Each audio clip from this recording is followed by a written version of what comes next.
Buenas noches, hermanos. Me alegra verlos acá otra vez para compartir tiempo en la palabra del Señor y explorando cosas asociadas con nuestra fe. La fe es lo que no vemos. Hebreos 11, versículo 1 describe fe. No es fe porque no podemos verlo. Pero en la arqueología vemos lo que descubrimos.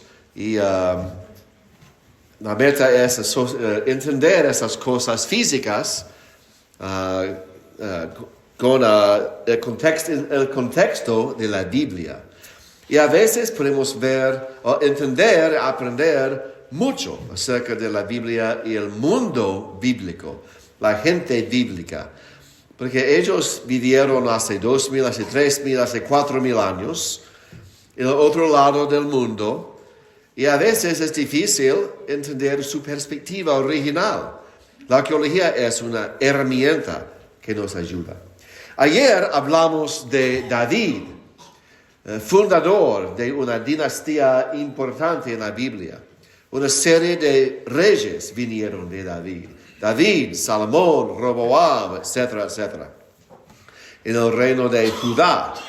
Pero el reino de Judá fue destruido por Babilonia después de unos cientos de años. Pero en el Nuevo Testamento, un descendiente de la dinastía de David ascendió sobre el trono del cielo, Jesucristo, ¿no? Vamos a discutir la arqueología de Jesús, de su ministerio. Y una pregunta es, ¿qué arqueología tenemos de Jesús? Porque imaginamos Jesús en el mar de Galilea. Esta foto es el mar de Galilea. Y él caminando, enseñando, caminando sobre agua unas veces en Galilea. Pero la arqueología necesita algo físico. Y si vamos a buscar a Jesús en la arqueología, ¿dónde? Porque Jesús no construyó nada que tenemos hoy. Podemos excavar algo y descubrir algo que Jesús hizo con sus manos o construyó, edificó, y sabemos que Él hizo esto. Probablemente no. ¿Dónde está la arqueología? En la vida de Jesús. ¿Y dónde vamos a buscar a Jesús? Pensando en esto, Él nació en Belén, vivía en Nazaret en su juventud y después viajaba a muchos lugares, Capernaum, Jerusalén, otros lugares. Hay algo en estas ciudades, esos pueblos, algo físico que nos ayuda a entender algo de su ministerio. Creo que sí. Pero si encontramos algo, ¿qué es? ¿Cómo es el artefacto que se asocia con Jesús? Vamos a explorar un poquito. Vamos a comenzar en el principio. ¿Dónde nació Jesús? Belén. Aquí tenemos una foto de Belén hoy en día. Es una ciudad moderna. Okay, Jesús nació acá, pero hay edificios modernos y las ruinas de Belén antiguo son sepultados. Están sepultados bajo de estas cosas. Aquí hay una iglesia, un edificio que tiene 1500 años. Fue construido sobre una cueva. La cueva es el lugar tradicional del nacimiento de Jesucristo. Y hace 1500 años, un rey construyó este edificio sobre la cueva para marcar el lugar. Los adorantes, los cristianos, los creyentes pueden viajar y ir a la cueva y ver la cueva donde Jesús nació en la tradición que tenemos. En hecho, no sabemos el lugar. El texto del Nuevo Testamento sugiere que Jesús nació en una casa, un edificio, no en una cueva. Pero una tradición es una tradición y tenemos la iglesia, este edificio muy antiguo, de 1500 años, pero cuando entramos en el edificio y vamos nos bajamos a otro nivel, aquí vemos el lugar del nacimiento de Jesucristo en la costumbre de los bizantinos. No parece natural, ¿verdad? Hay mármol y plata y no es auténtico. Posiblemente Jesús nació acá, posiblemente en otro lugar, no sabemos. Si buscamos algo en la arqueología, no podemos excavar acá porque no hay nada para encontrar de la vida de Jesús. No estamos seguros que Él nació acá. Tiene otras cosas. No podemos encontrar a Jesús en Belén. Hay un santuario, un edificio, pero no hay una conexión en la arqueología con Jesús. Okay, vamos a Nazaret, en Galilea, al norte. Él creció en Nazaret, en su juventud, un pueblo en los montes de Galilea. Aquí, una foto de Nazaret, la ciudad moderna. Y es difícil excavar porque hay una ciudad moderna sobre las ruinas de Nazaret del tiempo de Jesús. Y por eso es difícil hacer mucho. La ciudad es un obstáculo en la excavación. ¿Y qué podemos encontrar acá? Hace 12 años, 13 años más o menos, leí en las noticias que durante la construcción de un nuevo banco, los trabajadores descubrieron ruinas de una casa bajo la tierra y los arqueólogos vinieron y estudiaron una casa del primer siglo. ¿Posible la casa de Jesús? No sabemos. ¿Cuántas casas tenía Nazaret hace 2000 años? Algunas. La casa de Jesús, un porcentaje. ¿Qué porcentaje de certitud podemos tener? No mucho. Pero ellos descubrieron la casa, la excavaron y fotos, un artículo, y después ellos sepultaron la casa bajo de mucha tierra y continuaron con el banco. No podemos ver nada porque es una ciudad moderna, necesitan sus bancos. Y la arqueología es menos importante que un banco en Nazaret. No podemos encontrar mucho de Jesús acá. Pero después de Nazaret, durante su ministerio, ¿hay algo que podemos encontrar, algo físico? Creo que sí. Y vamos primero antes de mostrar algo, es importante decir que no podemos probar el ministerio de Jesús por arqueología. A veces muchos creyentes dicen, la arqueología prueba la Biblia. No. Podemos encontrar el nombre de David en una inscripción. Sí, pero es prueba que David mató a Goliat porque tenemos el nombre en una inscripción.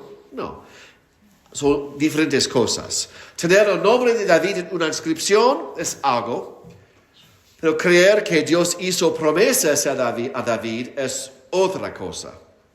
Evidencia de su existencia, una inscripción con su nombre, pero las historias de David es otra cosa. Podemos creer en la existencia de David porque tenemos una inscripción, pero creemos en las historias, las promesas, porque tenemos fe. Y con Jesús podemos probar que Él hizo milagros, no con la arqueología. ¿Cómo? ¿Cómo podemos probar milagros de Jesús por la arqueología? Diferentes cosas.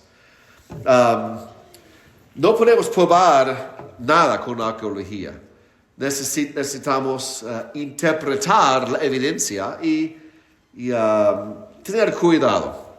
Pero la arqueología, el beneficio más importante, yo creo, es que la arqueología nos enseña del mundo de Jesús, de los lugares donde Jesús predicaba, el contexto de su ministerio. Y es importante, a veces nos ayuda a entender sus enseñanzas y la perspectiva de los judíos que escucharon a Jesús. Vamos a la ciudad de Magdala, en la costa del mar de Galilea. Y Wilder y Alberto conocen este lugar. Fuimos allá en el viaje hace dos años y medio. Y durante la construcción de un hotel, los arqueólogos descubrieron algo. Los trabajadores, los obreros descubrieron algo. Los arqueólogos vinieron. Es una sinagoga. Y la fecha, las cerámicas, ellos encontraron monedas. Las monedas tenían la cara del rey, del gobernador, cuando la moneda fue hecha. Y muchas monedas con la cara de un líder, de algo importante. La sinagoga fecha al tiempo de Jesús. La primera mitad del primer siglo. Es el ministerio de Jesús. Esa sinagoga existía durante la vida, durante el ministerio de Jesús. Muy bien. ¿Conoció Jesús esta sinagoga? Probablemente. Es imposible decir 100%, pero probablemente. Y tenemos una razón. Mira, la sinagoga, ruinas, ¿verdad? Pero vemos unas columnas. Cuando vemos columnas, es un indicio que el edificio tenía otro nivel sobre el primero. Hay al menos que 2 niveles en este edificio, la sinagoga. En la costumbre de los judíos, los hombres se sentaban en el primer piso o en la tierra y las mujeres en el otro piso. En la costumbre de ese tiempo. En el centro, en nuestros edificios, las iglesias, todos los adorantes se sientan donde ustedes están. El predicador, el que lee la Biblia o dirige himnos, está acá. Todos en la misma dirección. Y yo o otro hermano, otra dirección. En las sinagogas, el hombre dirigiendo algo, leyendo algo, predicando algo, estaba en el centro medio de la sala y la audiencia, la congregación se sentaba en los 4 lados. Me gusta esto, pero no es lo que hacemos en nuestra cultura. Pero cuando Jesús estaba en las sinagogas, muchas veces esta es la arquitectura, el diseño de las sinagogas. Jesús mirando a personas en todos los lados, leyendo de Isaías, los salmos, o algo predicando acerca del reino de Dios. Y podemos ver los judíos sentados en estos asientos, acá, mirando a Jesús. La Biblia dice que Jesús predicaba en todas las sinagogas en Galilea. Esta sinagoga queda en la carretera principal en Galilea. Al lado del mar de Galilea. Es difícil imaginar que Jesús, visitando a todas las sinagogas, decidió no ir a esa sinagoga. En medio de todas las sinagogas, probablemente Él enseñaba acá. Y podemos ver a Jesús con más exactitud, más autenticidad. Pero también, mira el piso. No es tierra. Vemos diseños y una sinagoga típica en el tiempo de Jesús. Probablemente Jesús caminaba sobre este piso, acá. Y este muchacho, sí, la entrada, ok. Pero vamos a otra ciudad, se llama Gamla. Gamla tiene una sinagoga también. Gamla no es mencionado en la Biblia, pero hay una sinagoga del primer siglo también, el tiempo de Jesús. tiene el mismo diseño. Mira, vemos los asientos en los 4 lados, columnas, un segundo nivel existía, y Jesús o otros hombres acá, en medio de todos los adorantes, leyendo, explicando el reino de Dios. Posiblemente Jesús conocía esta sinagoga también. Aquí tenemos el versículo. Mateo 4, versículo 23. Jesús iba por toda Galilea enseñando en sus sinagogas, proclamando el evangelio del reino. Aquí tenemos un ejemplo de una sinagoga. Aquí otra sinagoga en Galilea. Este versículo cubre esta sinagoga en la descripción. Y cuando vamos a esta sinagoga, probablemente estamos siguiendo las pisadas del Maestro. Siempre la luz de Dios en las sinagogas de Galilea. Bien, vamos ahora a otra ciudad, una ciudad famosa en el Nuevo Testamento, Capernaum. Jesús vivía en Capernaum por un tiempo, hizo muchos milagros, encontró unos apóstoles. Hay muchas historias de Jesús en esta ciudad. En el mapa vemos que Capernaum se sentaba en la costa, en el mar de Galilea. Y hay una foto. ¿Dónde está la ciudad? La ciudad no existe, solamente ruinas. Destruida hace mucho tiempo. Hay unas excavaciones, pero Capernaum estaba acá, en esa área. Y hay casi nada en esa foto que vemos que es antiguo. Hay más antiguo cuando visitamos el lugar, pero la mayoría de Capernaum hoy en día es fincas, campo abierto. Capernaum, el nombre es interesante. El nombre en hebreo, Kefar Nahum, significa el pueblo de Nahum. ¿El Nahum? No sé, no sabemos. Posiblemente otro Nahum. No, pero alguien con el nombre de Nahum dio su nombre a este pueblo. Capernaum, Kefar Nahum en hebreo. Después de la muerte de Juan, el primo de Jesús, la Biblia dice en Mateo 4:13 que Jesús, saliendo de Nazaret, fue a vivir en Capernaum. No solamente visitar, sino vivir. Él vivió en Capernaum por un tiempo durante su ministerio. En una casa, posiblemente la casa de Pedro, porque Pedro vivía acá y otros también. Él vivió acá en los principios de su ministerio.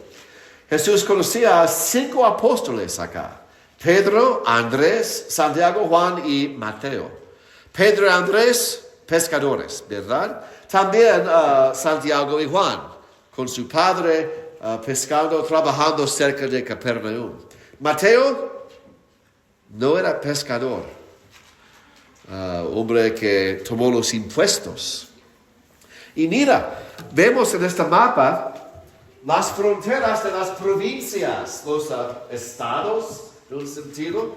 Vemos los colores. Aquí vemos el río Jordán fluyendo desde el norte al mar de Galilea y continuando en el sur del mar de Galilea. Capernaum, esta línea es la carretera. Cuando cruzamos la frontera acá, el territorio de Herodes Felipe, un nieto de Herodes, y también acá el territorio de otro Herodes Antipas. Y acá, la primera ciudad que en la carretera después de cruzar la frontera es Capernaum. Probablemente el trabajo de Mateo incluyó colectar impuestos como peajes, como peajes probablemente, y otros impuestos también. Leemos en la Biblia que Capernaum tenía soldados romanos, un centurión y otros soldados en Capernaum, probablemente protegiendo la frontera, y también policía ayudando a Mateo con los impuestos. Si Mateo necesita los impuestos, hay soldados para ayudar. Es un pueblo un poco importante en su distrito. Y una ciudad en la frontera con una guarnición romana, con a menos que un centurión, y la oficina de Mateo también en esta ciudad. Y Jesús vivió acá por un tiempo. Porque vemos la costa. En esta foto, Santiago y Juan estaban limpiando, reparando sus redes cuando Jesús los llamó. Ellos salieron, chao Padre, y siguieron a Jesús. En esta foto, la área. Pero la arqueología. Los arqueólogos descubrieron esta estructura hace 60 años más o menos. Una sinagoga. Bien, Jesús enseñó en la sinagoga unas veces, sí. Pero esa sinagoga, piedra blanca, fecha a los siglos después de Jesucristo. El tercer, el cuarto o quinto siglo después de Jesús. La fecha no está segura. No es segura, pero 2 o 4 siglos después de Jesús, esta sinagoga. ¿Ok? Es después de Jesús. No nos ayuda mucho. Jesús no estuvo de pie en esta sinagoga. Sí, pero esa sinagoga fue construida sobre la sinagoga del tiempo de Jesús. En el fundamento de la sinagoga de Jesús en el primer siglo, ellos construyeron esta nueva sinagoga sobre el fundamento del antiguo. Aquí vemos el espacio, pero bajo de este piso tenemos el fundamento de la sinagoga del tiempo de Jesús. Jesús estaba acá, en este espacio. El piso bajo de este piso, pero Jesús estaba acá. Predicaba en este espacio. Y vemos los dos fundamentos. Otro fundamento. Miren, vemos la piedra blanca, la sinagoga después de Jesús. Y la piedra más oscura, la sinagoga del primer siglo, el fundamento. Miren, la línea no es exacta. ¿Qué pasó? Cuando los judíos construyeron la sinagoga después de Jesús, no es 1 o 2 grados diferente. Y vemos la diferencia acá. 2 edificios construidos en diferentes siglos.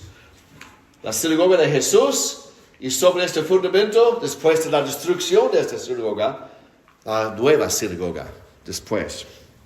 Pero 2 sinagogas.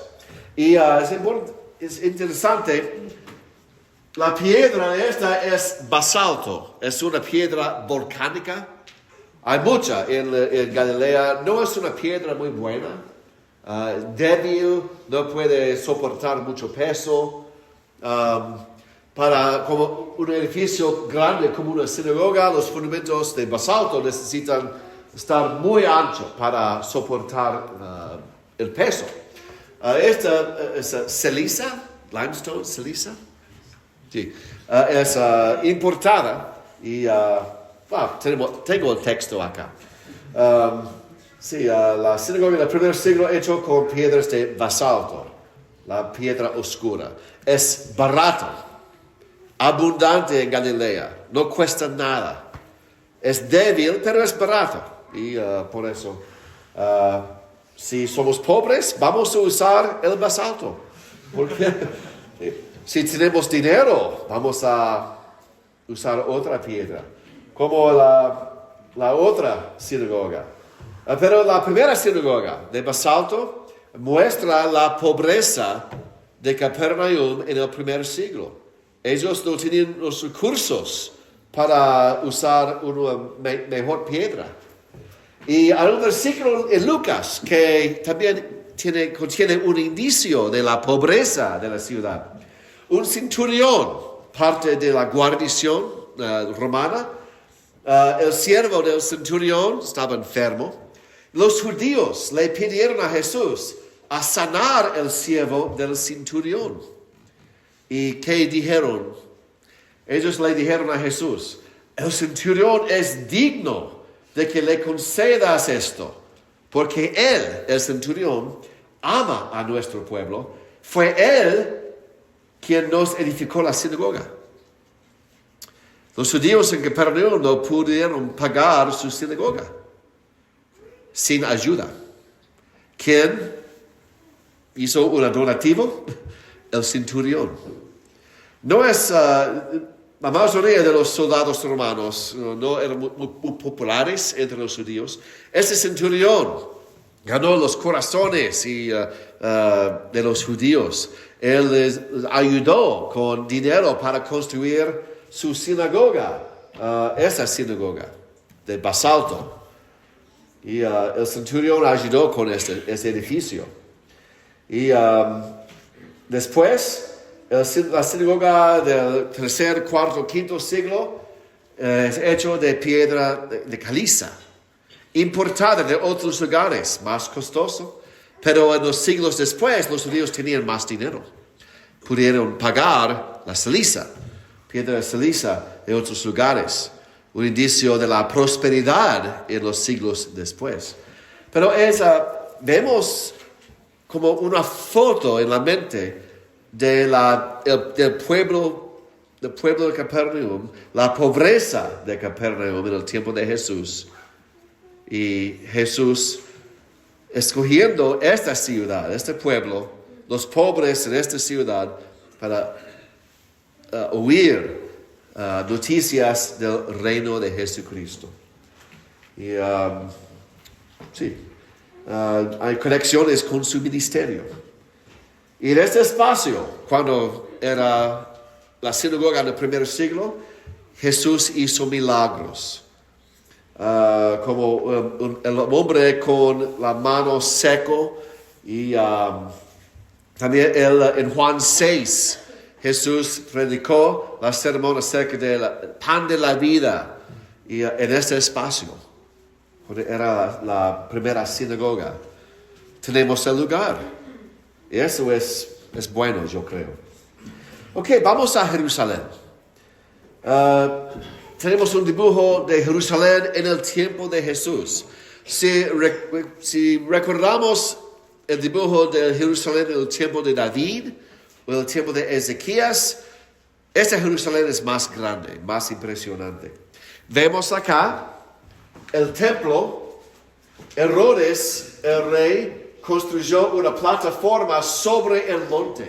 Una plataforma muy, muy, muy grande sobre el monte de Jerusalén, para crear espacio por más que 100,000 adorantes. Hay mucho campo. El templo acá, y alrededor del templo, cortes, mucho espacio por muchas personas.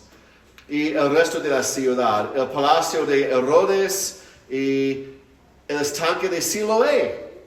El túnel de Ezequías llenó el estanque de Siloé en el Antiguo Testamento.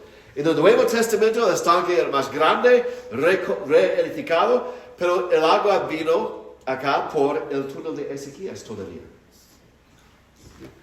Y Jesús hizo un milagro en este estanque. Él sanó a un ciego en las aguas del túnel de Ezequías, que fluían en el primer siglo también.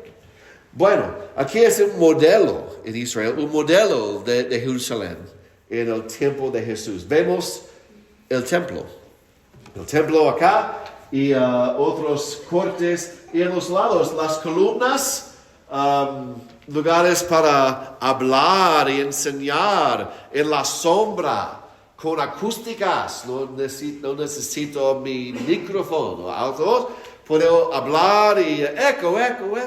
Esas áreas en la sombra. No hay sol, no hay lluvia bajo de las columnas. Cuando Jesús y los apóstoles están enseñando en el templo en el Nuevo Testamento, probablemente están de pie bajo de estas columnas en los lados. Este lado, el lado oriental, se llamaba el pórtico de Salomón. La primera iglesia se reunía bajo de estas columnas, de este lado, en los primeros capítulos de Hechos. Hechos 5, antes de la muerte de Esteban. Y sabemos mucho, no podemos excavar porque hoy día es tierra santa para los musulmanes. Pero el domo de oro queda en el mismo lugar del templo de Jesús y el templo de Salomón. Pero los fundamentos de esto, los fundamentos son de Herodes, el Nuevo Testamento. Jesús y los apóstoles caminaban y enseñaban en estas áreas en el Nuevo Testamento. Mucha historia y no podemos excavar, pero sabemos que bajo de esos niveles, estas piedras, quedan las ruinas, están las ruinas del templo de Jesús y otros edificios del templo de Jesús también.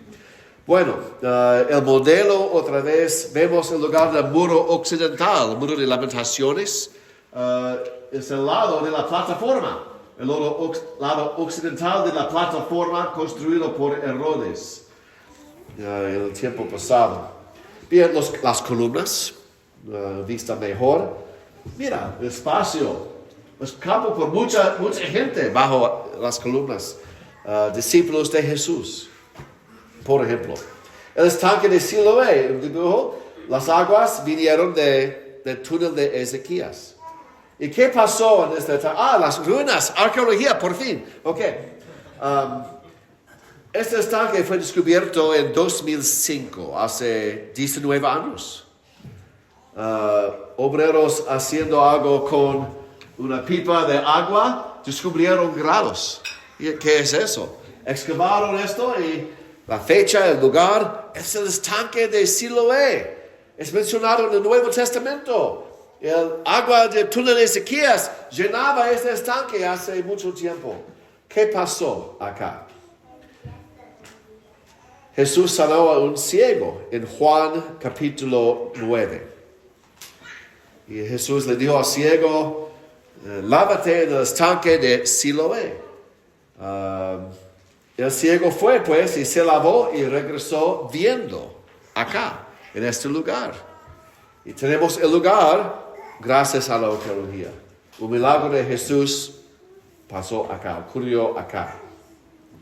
La Biblia dice también en Juan 5, hay en Jerusalén, junto a la puerta de las ovejas, un estanque que en hebreo se llama Bethesda, que tiene 5 pórticos. No es el estanque de Siloé, es otro estanque, el estanque Bethesda. 5 pórticos. La descripción es curioso porque normalmente pensamos en un estanque, una piscina, 4 lados, ¿verdad? Como un cuadrado de una forma. 5. Es pentagón. ¿Cómo imaginamos esto? No es típico. Pero los arqueólogos descubrieron las ruinas de este estanque, el estanque de Bethesda. Y gracias a la arqueología, sabemos el plan, el diseño. 5 pórticos. 1, 2, 3, 4. El quinto, acá. Dividiendo el estanque en 2 piscinas, 2 partes. 5 pórticos. La Biblia recuerda correctamente el diseño de esta piscina, de este estanque. Y aquí, una vista de las excavaciones muy bajos, pero los grados acá son originales al tiempo de Jesús, el estanque de Bethesda. Tenemos el estanque y sabemos cómo era, gracias a la arqueología, y vemos que la descripción, un poco extraña en la Biblia, es correcta. Entendemos el texto ahora. Pero el evento más importante en la vida de Jesús era su muerte, ¿verdad? Y sabemos mucho de la muerte, la crucifixión, la tumba de Jesús. ¿Hay arqueología que puede ayudarnos a entender algo mejor? Sí. Hay muchas tradiciones acerca de la muerte de Jesús en los lugares, pero hay mucha información en la Biblia acerca de los lugares. ¿Dónde fue crucificado y sepultado Jesús? ¿Dónde? Hay dos lugares hoy que muchos creen, ese lugar, dos lugares asociados en la tradición de la muerte y la tumba de Jesús. Pero es imposible que los dos son correctas. ¿Cuáles? Una tiene evidencia, la otra no. ¿Qué dice la Biblia? Primero, hay muchos detalles acerca de la ubicación de la crucifixión. Por ejemplo, en Juan 19, versículos 17 y 18, tomaron a Jesús al sitio llamado el lugar de la calavera, que en hebreo se dice Gólgota, donde lo crucificaron. Que tenemos un nombre, el lugar de la calavera, los huesos acá. ¿Por qué nombrar el lugar así? En Lucas 23, versículo 33, cuando llegaron al lugar llamado la calavera, crucificaron allí a Jesús. Los dos evangelios, Lucas y Juan, mencionan el nombre del lugar, un lugar específico. Juan 19, versículo 20, el lugar donde Jesús fue crucificado quedaba cerca de la ciudad. No adentro de la ciudad, o fuera de la distancia, cerca de la ciudad.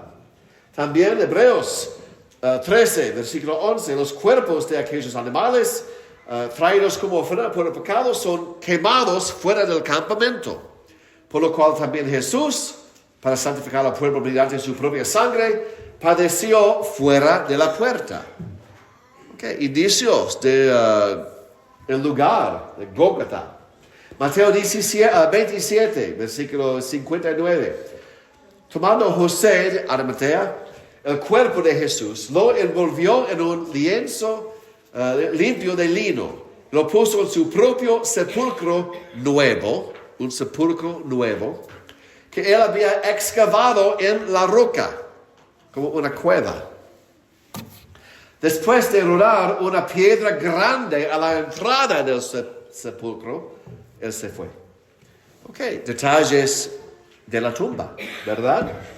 Juan 19, versículo 48. En el lugar donde fue crucificado había un huerto. Y en el huerto un sepulcro nuevo. El sepulcro nuevo de José. Cerca del lugar de la crucifixión.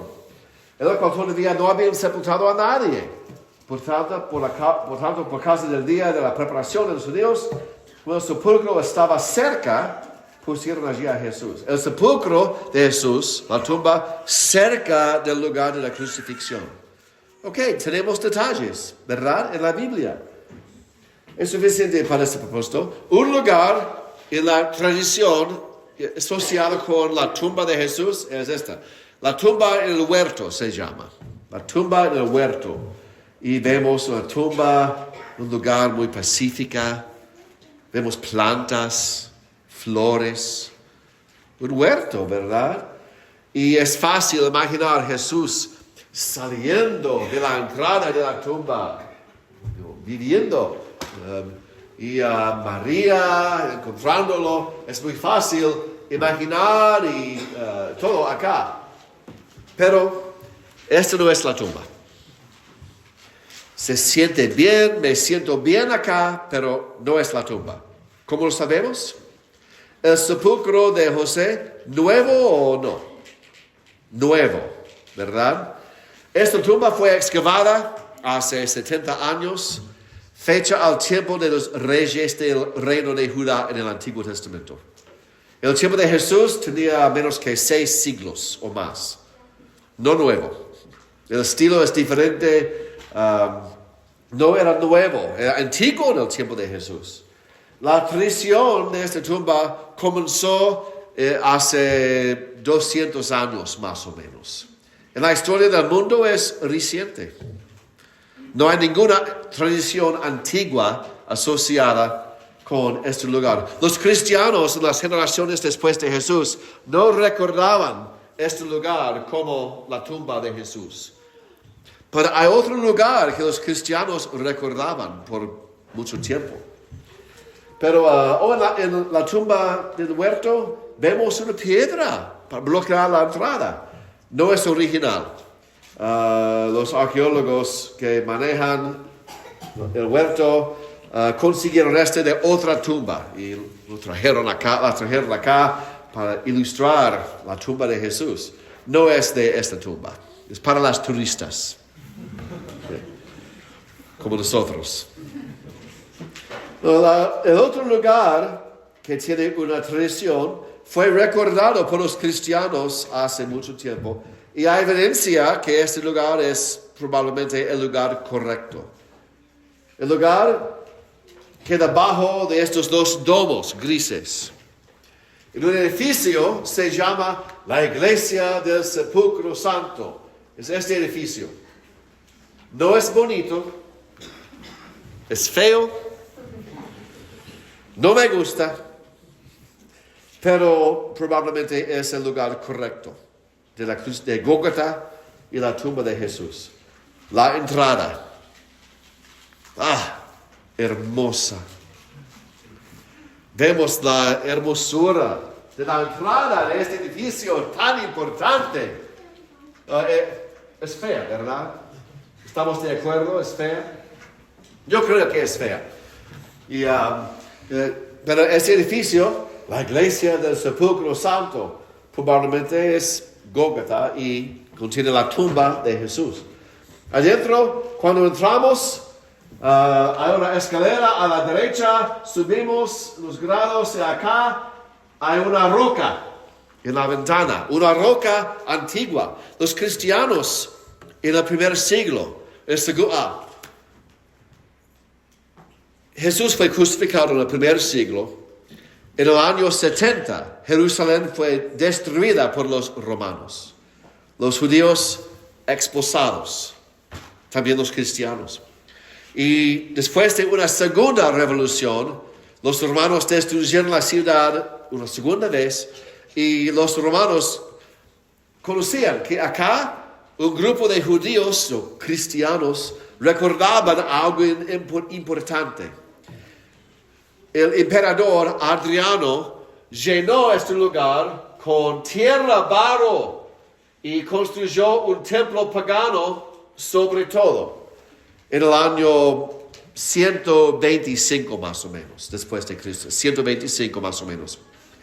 2 siglos después, el tiempo de Constantino, su madre vino cristiana, su madre vino para cristiano legal. Y ella quería construir iglesias en los lugares importantes. Ella vino a Jerusalén y preguntó a los cristianos, ¿dónde está el lugar donde nuestro Salvador fue crucificado y sepultado?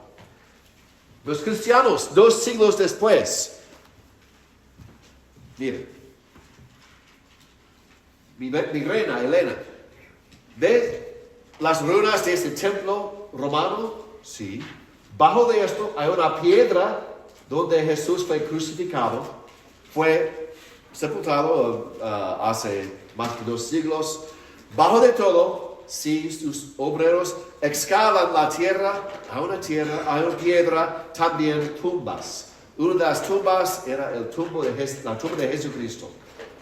Y la madre de Constantino dijo, ok, vamos. Ellos excavaron la tierra, descubrieron la roca. Recordada después de 2 siglos. Los cristianos siempre recordaban el lugar en sus generaciones. Y también tumbas romanas, el estilo romano. ¿Cuál tumba? Esa. Ellos, los ingenieros, cortaron las otras tumbas y dedicaron una tumba como la tumba de Jesús. Acá y hoy construyeron el primer edificio acá. Pero cuando entramos, vemos la piedra excavada. En el segundo nivel vemos la piedra, encima de la piedra.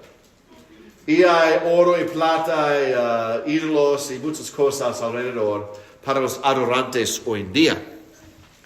Los griegos controlan este lugar en la iglesia del Santo Sepulcro. Pero en la tradición, esta roca parecía como a skull, cadáver. calavera. Sí, calavera. Y posiblemente la razón, el nombre Gólgota, que significa calavera, la piedra que parecía como calavera. Y sobre o cerca de esta piedra, probablemente, la cruz de Jesús. Con el nombre de calavera, la roca. Y la tumba de Jesús bajo de este edificio. Adentro hay una tumba con muchas decoraciones y mármol y otras cosas, pero acá o cerca de acá la tumba de Jesucristo, probablemente. Los arqueólogos excavaron adentro de la iglesia, del edificio, descubrieron tierra muy oscura, como en un huerto, tierra casi negra, como en un huerto, y semillas de plantas en los huertos. Un jardín, un huerto en el lugar, como la Biblia describe. Y tenemos evidencia en este lugar. Hay otras tumbas no destruidas. Y aquí un cuerpo. En una sala acá, otro lado de estas columnas, hay una sala con una de las tumbas del primer siglo. Y es posible que estas tumbas pertenecían a José, o un amigo de José, pero son del primer siglo. Y interesante que la arqueología confirma más o menos la tradición de este lugar. No es importante a nosotros el lugar, porque el lugar no es importante. El hecho es importante, ¿verdad? Pero es interesante saber el lugar. Hay evidencia de un lugar. Ok. La arqueología del Evangelio. En Hechos 2, después de la resurrección, la ascensión de Jesús al cielo, Hechos 2, Pedro y los apóstoles predicaron por primera vez el Evangelio de Jesucristo en el templo. Y el resultado, 3,000 personas bautizadas, ¿verdad? Jerusalén no tiene río. No hay lago en Jerusalén. No queda en la costa, queda en los montes. ¿Dónde podemos bautizar a 3,000 personas en un día? ¿Dónde? 3,000 bautizados en Jerusalén, pero ¿dónde en Jerusalén? Ayúdame, por favor. Unos dicen, el estanque de Siloé. Posiblemente. Hay otra opción que posiblemente tiene más razón. En ese tiempo, los judíos, antes de entrar en el templo o antes de entrar en una sinagoga para la adoración, ellos se bautizaron por inmersión en algo que se llama un mikve. Es como un baptisterio. Un lugar lleno de agua. Y los judíos caminaban en el agua, sumergieronse y se sumergieron y inmersión y después limpios para entrar en el templo, entrar en la sinagoga. Esta inmersión, este bautismo, no quitó los pecados. Era simbólico de como los sacerdotes en el tabernáculo, el templo. Antes de servir en el templo, los sacerdotes en la ley de Moisés tenían que lavarse en agua antes de vestirse en la ropa sacerdotal y servir en el templo, en el tabernáculo. Los judíos en el primer siglo leían, los sacerdotes tienen que lavarse. Probablemente todos necesitan lavarse. Y agua en el Antiguo Testamento. En Génesis 1, el mundo perfecto y puro vino de las aguas, ¿verdad? En Génesis 1, y en el tiempo de Noé, el mundo fue bautizado para quitar el pecado. Los israelitas, por el agua del Mar Rojo, salieron de la esclavitud y entraron en la promesa del Señor. Y el río Jordán, en el tiempo de Josué, el río Jordán, cruzando la tierra prometida, recibieron la promesa de Dios, la tierra prometida, por las aguas. Y Jonás, en las aguas, huyendo de Dios en pecado, inmersión en el mar. Y el gran pez escapó y un nuevo Jonás. Y el simbolismo de la agua. Los judíos pensaban mucho en esto. Ellos crearon el mikve, la mikve, un baptisterio. Y cada día, cuando entraron en el templo, cada vez los judíos se bautizaron en uno de estos mikves. Vemos escalera. La persona descendió a un lado inmundo para la adoración. Después de la inmersión en agua, subió al otro lado limpio para adoración en el templo. Simbólico, con una división para no tocar otra persona que no está limpio todavía. Hay muchos de estos. En Galilea, en Magdala, la sinagoga del primer siglo, tenemos 3 mikvahs al lado de la sinagoga. Antes de entrar en la sinagoga, los judíos, un bautismo en esta mikvah. Jesús también lo hizo porque era judío. Pablo, después de su tercer viaje misionero, vino a Jerusalén y Hechos dice que él se purificó y entró en el templo. Se purificó, él usó la mikvah. Es lo que significa. Y mi hija Laura hace 8 años demostrando la mikvah en Galilea.